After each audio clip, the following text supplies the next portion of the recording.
Why does life seem to spiral downward for so many, despite the desire for happiness and peace? It's a question that quietly haunts countless minds. The answer isn't buried in fate or circumstance. Often, it's hidden in plain sight. In the unnoticed habits, the silent thoughts, and the unspoken words repeated daily. Many never stop to consider that their vibration, the energetic frequency they emit, is being slowly eroded by these unnoticed patterns. They wait for a shift in life, unaware that it must first come from within. In this video, you'll be shown how to take control of that inner energy. You'll learn the overlooked secrets of vibrational elevation, techniques that don't require years of practice or spiritual expertise, but that begin working the moment you apply them. It's not wishful thinking or blind optimism. It's the science of presence, the art of awareness, and the power of choice. If you're willing to look beyond the noise, what you discover here might just change everything. Energy is not just something you feel. It's something you carry moment to moment. Every thought, emotion, and inner reaction contributes to the frequency you radiate. It weaves silently through your voice, posture, and presence. Most people never stop to notice it, yet it colors how they experience the world and how the world responds in return. You don't see vibration, but you see its reflection in your life. The quality of your relationships, the way opportunities arise or slip away, and the tension or peace that follows you into each new day. Low vibrational states rarely announce their arrival. They sneak in under the disguise of ordinary thoughts and habits. One moment it's a casual complaint, a cynical remark, or a quiet feeling of dread. The next, it's a downward spiral. Days suddenly feel heavier, joy becomes harder to access, and motivation dries up. These states are not always dramatic. Often they arrive subtly and sit like fog in the background.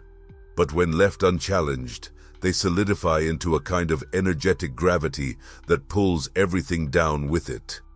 This is where awareness becomes your silent guardian. Simply observing your internal climate can be revolutionary. When you become the watcher of your thoughts instead of their captive, you create space to choose again, to rise, to shift.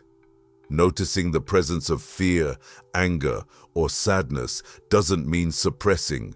It means refusing to be ruled by it. Like a lantern lit in a dark room, awareness doesn't fight the shadows, it reveals them, allowing transformation to begin. One practical tool for building awareness is conscious inquiry.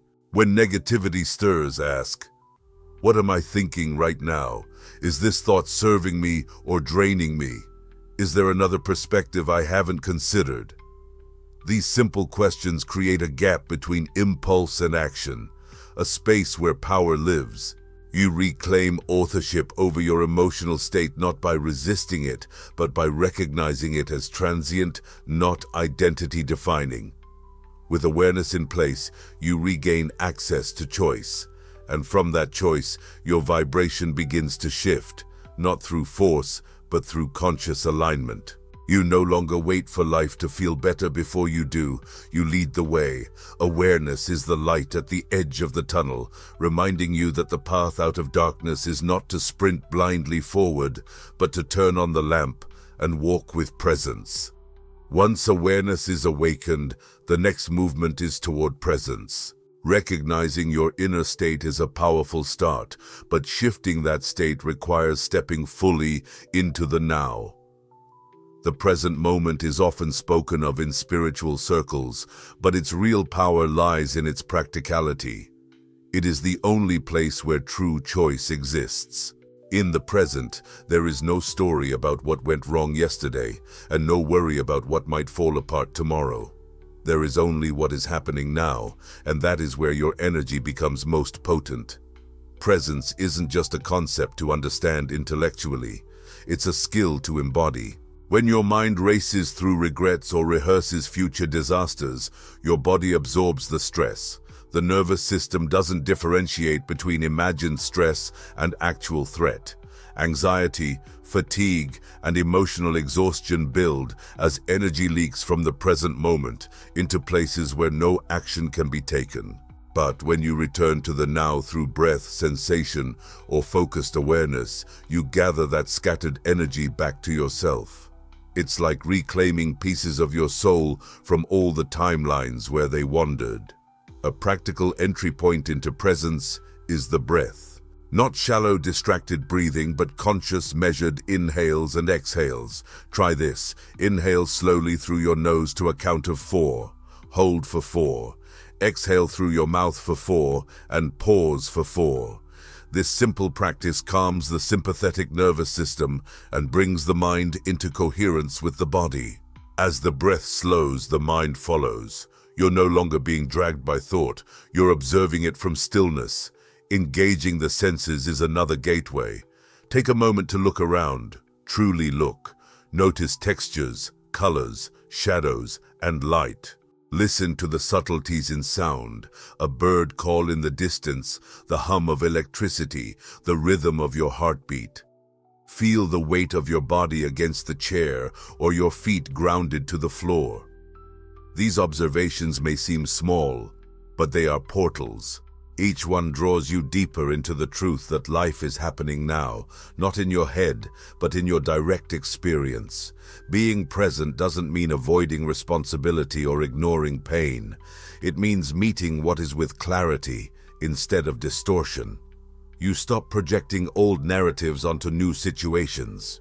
You begin to respond instead of react. Over time, this shift from mental noise to embodied presence becomes your new default. Your vibration rises, not because you're forcing it to, but because you're no longer feeding what drags it down. As presence becomes a way of being, your inner world starts to stabilize.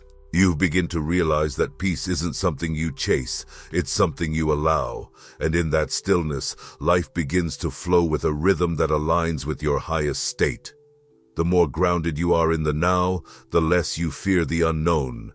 Because from the ground of presence, everything becomes manageable, transformable, even sacred. Energy is not confined to thoughts and emotions. It courses through the body, shaping posture, breath, and even facial expressions. When vibration dips, it often manifests as physical heaviness. Shoulders slump, breath shortens, and the body withdraws from movement. This stillness, while sometimes mistaken for rest, is often stagnation in disguise. Energy, like water, is meant to flow. Without movement, it pulls in places it was never meant to stay, creating tension, fatigue, and a sense of being trapped within one's own skin. Motion is the language of release. Just as the wind clears stagnant air, movement clears stagnant energy. Even gentle activity, when done with awareness, shakes loose what thoughts alone cannot. A few minutes of conscious stretching can open locked muscles, and with them, locked emotions. A brisk walk under the open sky can ventilate the mind as much as the lungs. Physical movement isn't separate from spiritual practice, it is one of its most accessible forms. When you move, you invite circulation, not just of blood and oxygen, but of consciousness. The beauty of movement lies in its diversity. There's no single right way to do it. For some, it's yoga, a practice that fuses breath with flow, aligning body and spirit. For others, it's free-form dance, allowing the body to express what the voice cannot. Even something as simple as swaying rhythmically to music can lift vibration dramatically.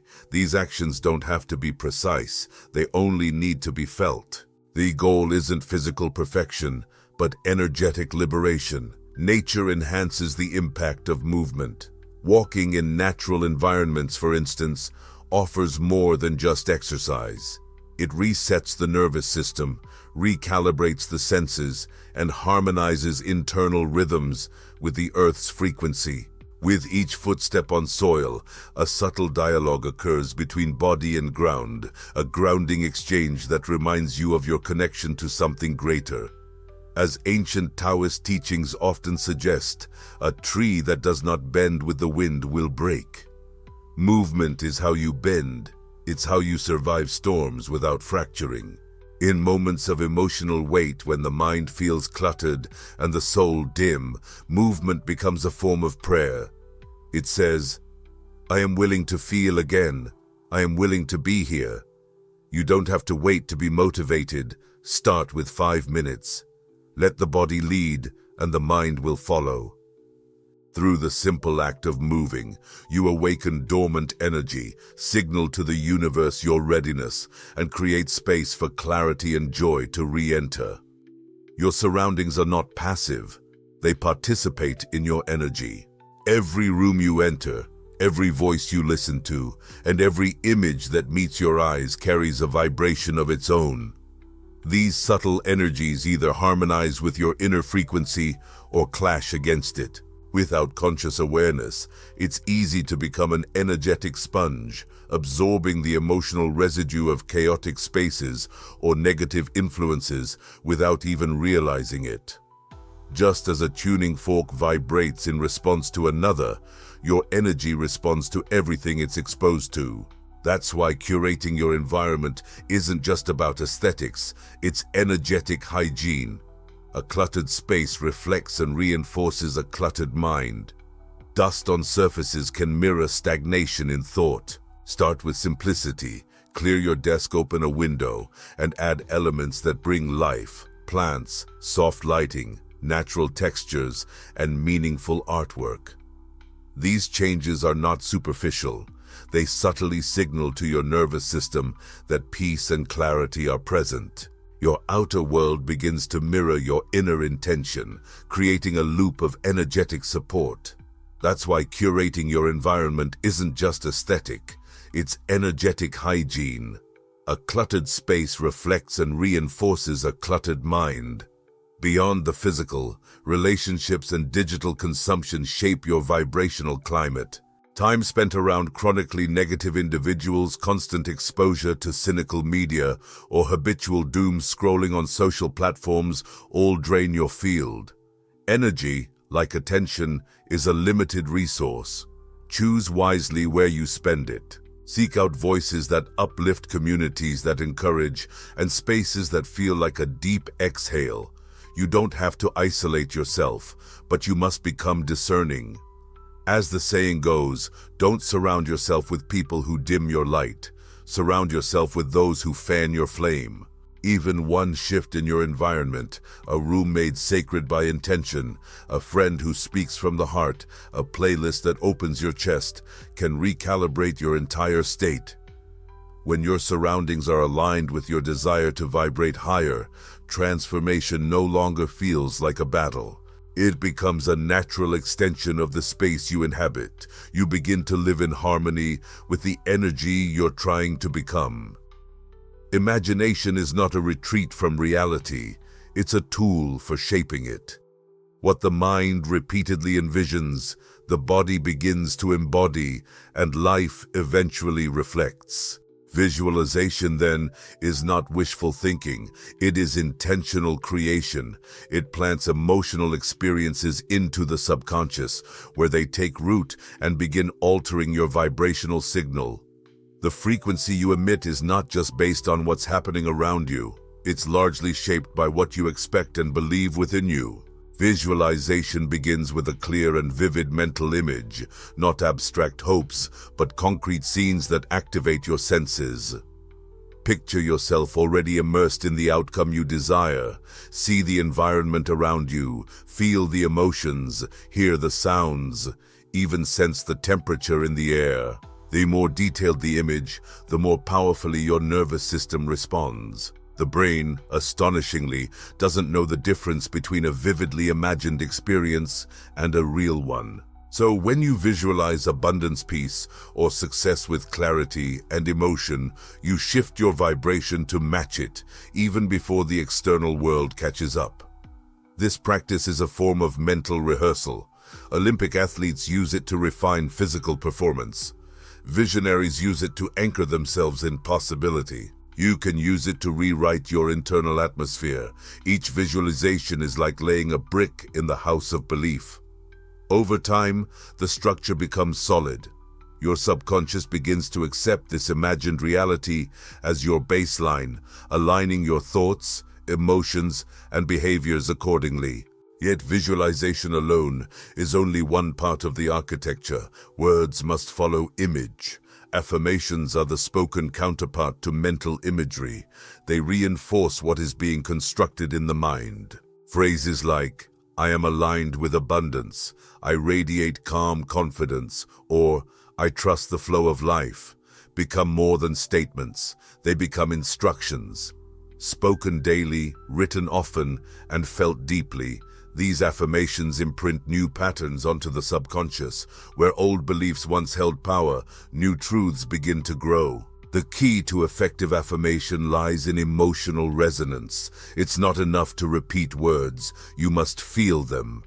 When you say, "I am worthy of love," let that truth vibrate through your chest. Let it echo through the spaces where old stories once lived. Emotion is the glue that makes affirmations stick. The stronger the emotional charge, the deeper the belief embeds itself into your vibrational signature. Over time, the combination of visualization and affirmation becomes a daily ritual of energetic alignment.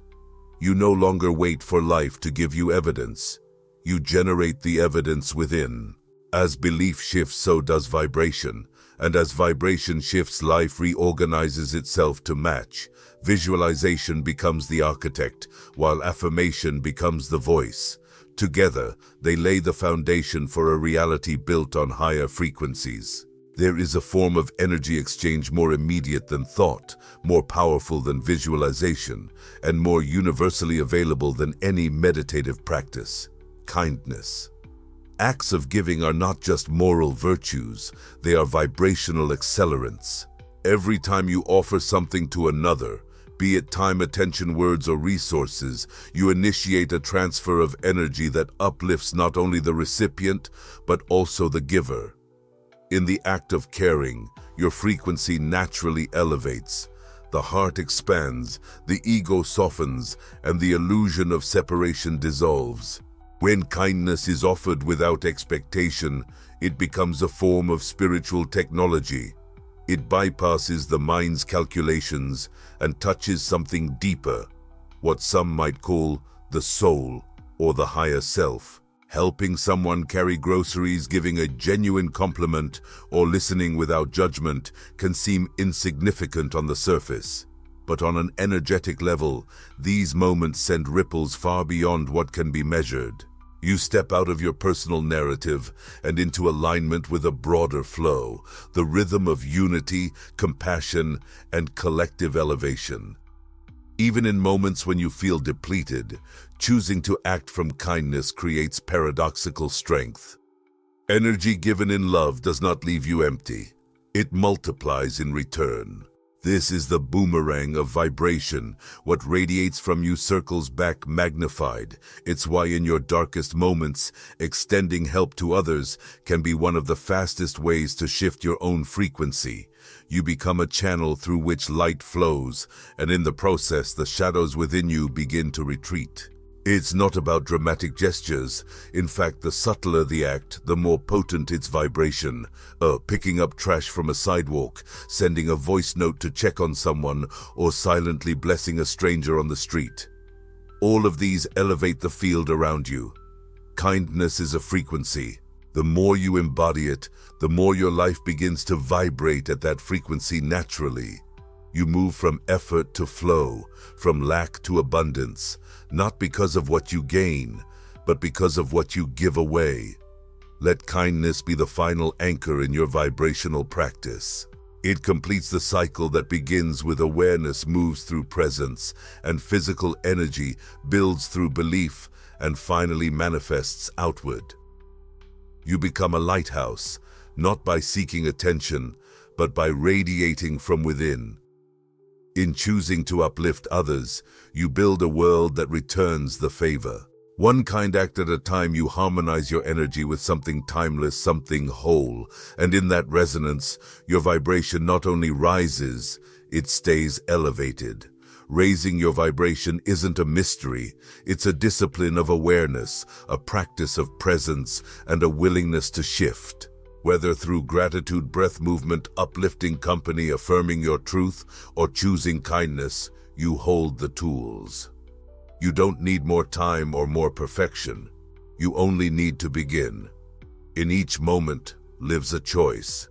In each choice, your energy shifts. And when your energy shifts, your life follows instantly, completely, and beautifully.